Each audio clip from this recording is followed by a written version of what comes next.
Most people consider life a battle, but it is not a battle. It is a game.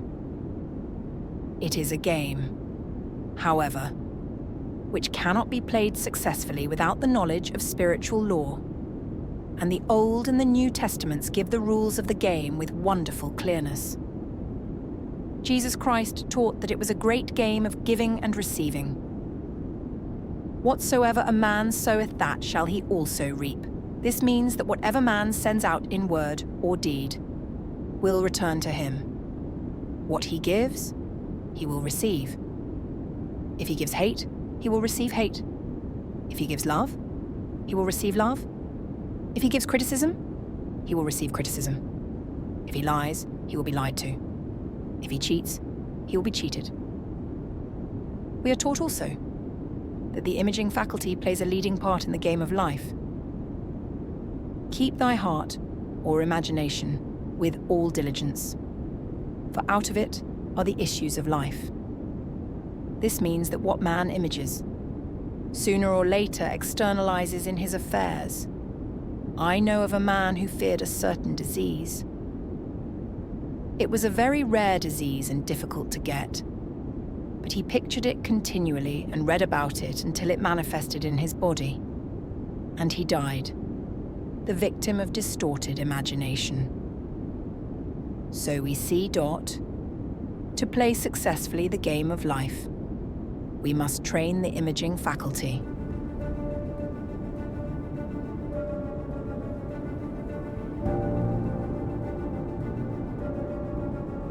One of the greatest messages given to the race through the scriptures is that God is man's supply and that man can release, through his spoken word, all that belongs to him by divine right. He must, however, have perfect faith in his spoken word. Isaiah said, "My word shall not return unto me void, but shall accomplish that where it is sent." We know now that words and thoughts are a tremendous vibratory force, ever moulding man's body and affairs. A woman came to me in great distress and said she was to be sued on the 15th of the month for $3,000. She knew no way of getting the money and was in despair. I told her God was her supply, and that there is a supply for every demand.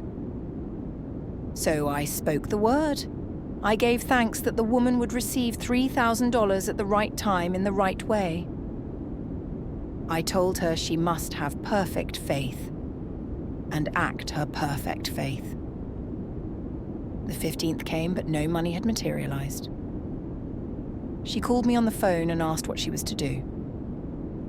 I replied, "It is Saturday, so they won't sue you today. Your part is to act rich, thereby showing perfect faith that you will receive it by Monday."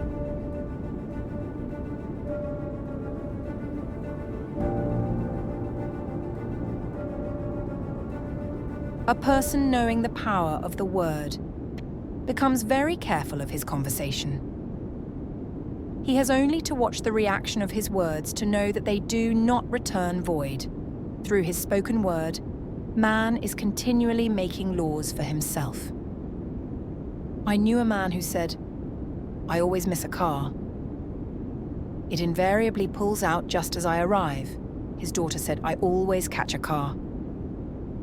It's sure to come just as I get there." This occurred for years. Each had made a separate law for himself, one of failure, one of success. This is the psychology of superstitions. The horseshoe or rabbit's foot contains no power, but man's spoken word and belief that it will bring good luck creates expectancy in the subconscious mind. and attracts a lucky situation. I find, however, this will not work when man has advanced spiritually and knows a higher law. One cannot turn back and must put away graven images. For example, 2 men in my class had had great success in business for several months, when suddenly everything went to smash. We tried to analyze the situation, and I found, instead of making their affirmations and looking to God for success and prosperity, they had each bought a lucky monkey. I said, "Oh, I see, you have been trusting in the lucky monkeys instead of God. Put away the lucky monkeys and call on the law of forgiveness."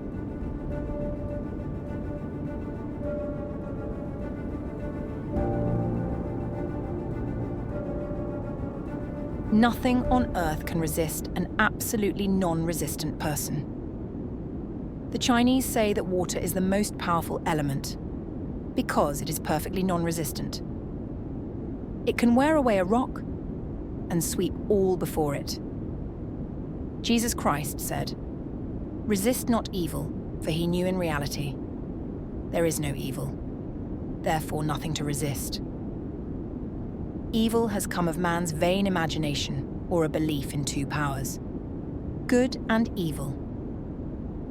There is an old legend that Adam and Eve ate of Maya, the tree of illusion, and saw 2 powers instead of 1 power, God.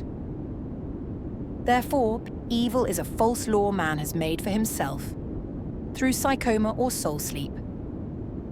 Soul sleep means that man's soul has been hypnotized by the race belief of sin, sickness and death, which is carnal or mortal thought, and his affairs have outpictured his illusions. That man's soul is his subconscious mind, and whatever he feels deeply, good or bad, is outpictured by that faithful servant. His body and affairs show forth what he has been picturing. The sick man has pictured sickness, the poor man, poverty, the rich man, wealth. People often say, "Why does a little child attract illness?" when it is too young even to know what it means. I answer that children are sensitive and receptive to the thoughts of others about them, and often outpicture the fears of their parents.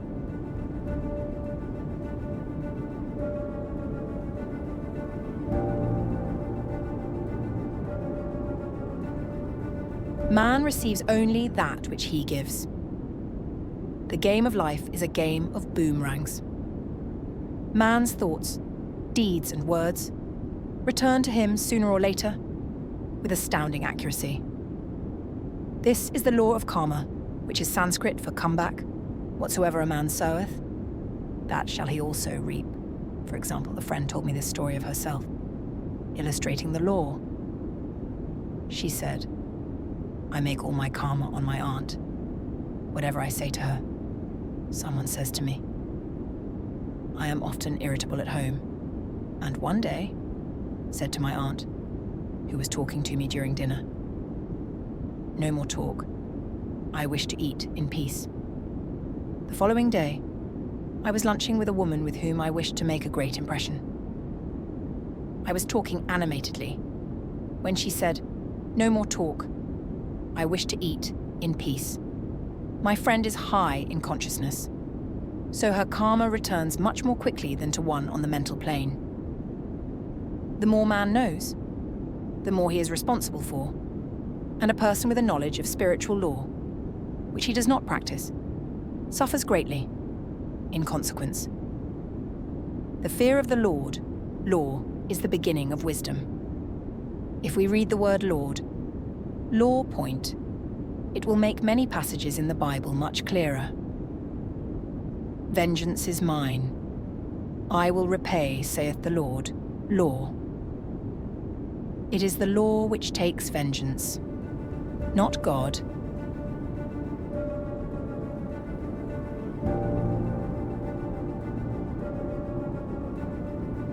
When man knows his own powers and the workings of his mind, his great desire is to find an easy and quick way to impress the subconscious with good. for simply an intellectual knowledge of the truth will not bring results. In my own case, I found the easiest way is in casting the burden. A metaphysician once explained it in this manner. He said, "The only thing which gives anything weight in nature is the law of gravitation. And if a boulder could be taken high above the planet, there would be no weight in that boulder." And that is what Jesus Christ meant when he said, "My yoke is easy and my burden is light." He had overcome the world vibration and functioned in the fourth dimensional realm, where there is only perfection, completion, life, and joy. He said, "Come to me, all ye that are labor and are heavy laden, and I will give you rest. Take my yoke upon you, for my yoke is easy and my burden is light."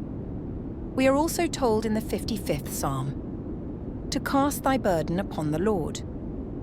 Many passages in the Bible state that the battle is God's, not man's, and that man is always to stand still and see the salvation of the Lord. This indicates that the superconscious mind, or Christ within, is the department which fights man's battle and relieves him of burdens.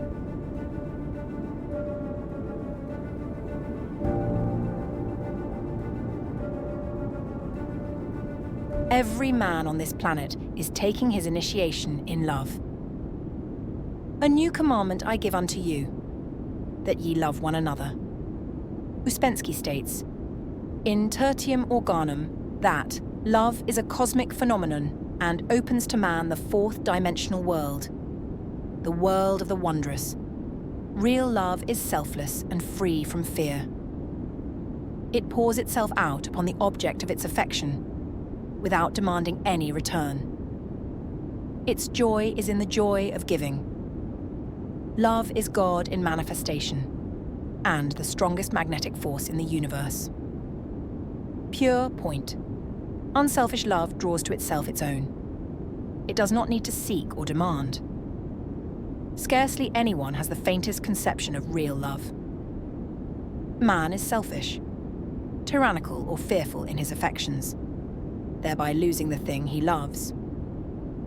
Jealousy is the worst enemy of love, for the imagination runs riot, seeing the loved one attracted to another, and invariably these fears objectify if they are not neutralized. For example, a woman came to me in deep distress. The man she loved had left her for other women, and said he never intended to marry her. She was torn with jealousy and resentment, and said she hoped he would suffer as he had made her suffer. And added, period. How could he leave me when I loved him so much? I replied, period. You are not loving that man. You are hating him. And added, you can never receive what you have never given. Give a perfect love and you will receive the same.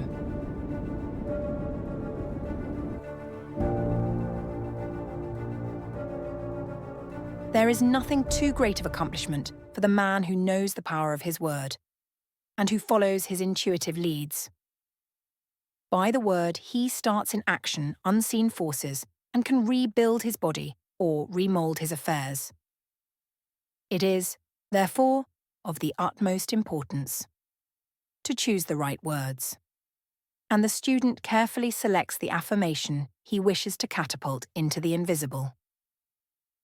He knows that God is his supply, that there is a supply for every demand, and that his spoken word releases this supply. Ask, and ye shall receive. Man must make the first move. Draw nigh to God, and he will draw nigh to you. I have often been asked just how to make a demonstration. I reply, speak the word and then do not do anything until you get a definite lead. Demand the lead, saying, Infinite Spirit, reveal to me the way. Let me know if there is anything for me to do.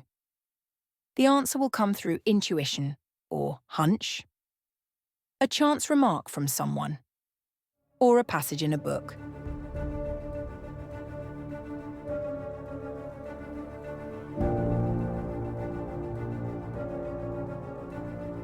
there is for each man perfect self-expression. There is a place which he is to fill and no one else can fill, something which he is to do, which no one else can do. It is his destiny. This achievement is held, a perfect idea in divine mind, awaiting man's recognition. As the imaging faculty is the creative faculty, it is necessary for man to see the idea before it can manifest. So man's highest demand is for the divine design of his life. He may not have the faintest conception of what it is, for there is some marvelous talent hidden deep within him. His demand should be, Infinite Spirit, open the way for the divine design of my life to manifest. Let the genius within me now be released. Let me see clearly the perfect plan. The perfect plan includes health, wealth, love, and perfect self-expression. This is the square of life which brings perfect happiness. When one has made this demand, he may find great changes taking place in his life, for nearly every man has wandered far from the divine design. I know, in one woman's case, it was as though a cyclone had struck her affairs, but readjustments came quickly, and new and wonderful conditions took the place of old ones. Perfect self-expression will never be labor, but of such absorbing interest that it will seem almost like play.